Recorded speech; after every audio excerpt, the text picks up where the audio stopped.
If you're sitting at your desk right now wondering whether another computer is going to finally feel right, something that just works, looks good, and doesn't bleed your budget dry, then you're not alone.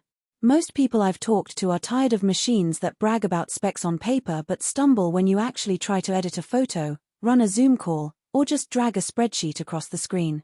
They want something reliable, easy to live with, and worth the money, not just a product with a long feature list. Link is in the description if you want to check the product details on Amazon. The 2020 Apple iMac with a 27-inch Retina 5K display lands squarely in that middle ground. It's a machine that promises the kind of seamless experience you expect from Apple, but it also carries a price tag that makes many buyers hesitate. The biggest worry I hear is the fear of overpaying for a computer that feels more premium than it actually performs for everyday tasks. On the flip side, there's the anxiety of buying a PC that will feel clunky once you start using professional apps or creative software. The iMac tries to resolve that tension, but you need to know where its strengths truly lie and where the trade-offs hide. First, let's talk about who will actually benefit from this iMac.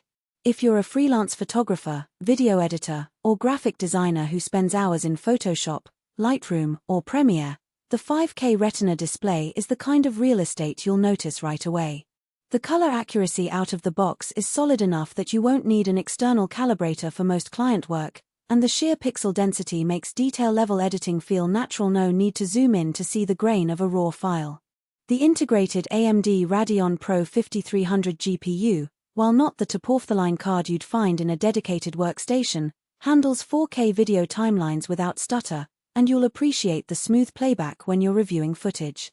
If you're more of a writer, spreadsheet power user, or casual media consumer, the iMac still brings value, but the premium display may feel like paid-for excess.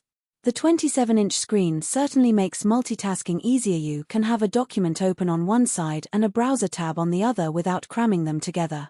However, if you're not actively using the extra resolution for design work, you may not notice the difference compared to a 4K or even a high-quality 1440p monitor.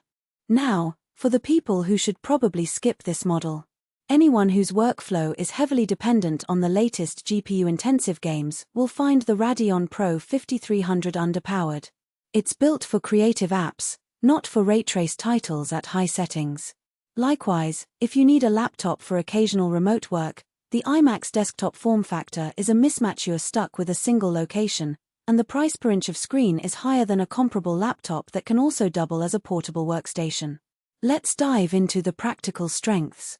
The first thing I noticed when I unboxed the iMac was the simplicity of the setup.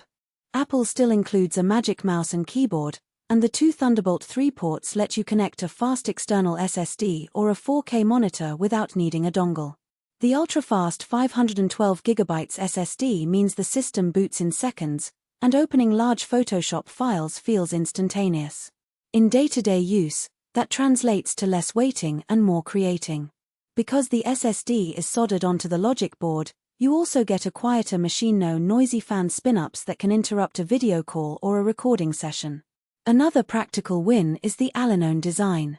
No separate tower, no tangled cables, just a sleek aluminum body that fits nicely on a desk. The stand is adjustable, so you can tilt the screen to reduce glare without needing a separate monitor arm. For home offices where space is at a premium, that footprint is a genuine advantage. On the downside, there are a few hidden trade-offs. The 8GB of RAM is technically upgradable, but you have to do it at the point of purchase or rely on an authorized service later, which can be expensive. For most users, 8GB will handle everyday apps, but if you regularly run multiple Adobe suites at once, you'll feel bottlenecked. The iMac's internal upgrade path is also limited. There's no room to add a secondary drive, so you're stuck with the 512GB SSD unless you invest in external storage, which defeats a bit of the clean aesthetic. Thermal performance is another subtle issue.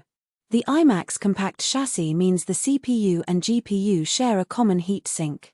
Under sustained heavy rendering, the fans will ramp up noticeably, and you'll hear a low hum. It's not a failure, but it does mean you may want to keep the iMac on a desk with good airflow rather than tucked into a cramped cabinet. One more practical consideration: the two Thunderbolt 3 ports look sleek, but they limit the number of high-speed peripherals you can attach at once. If you need an external 4K monitor, a fast SSD, and perhaps a 3D printer all connected.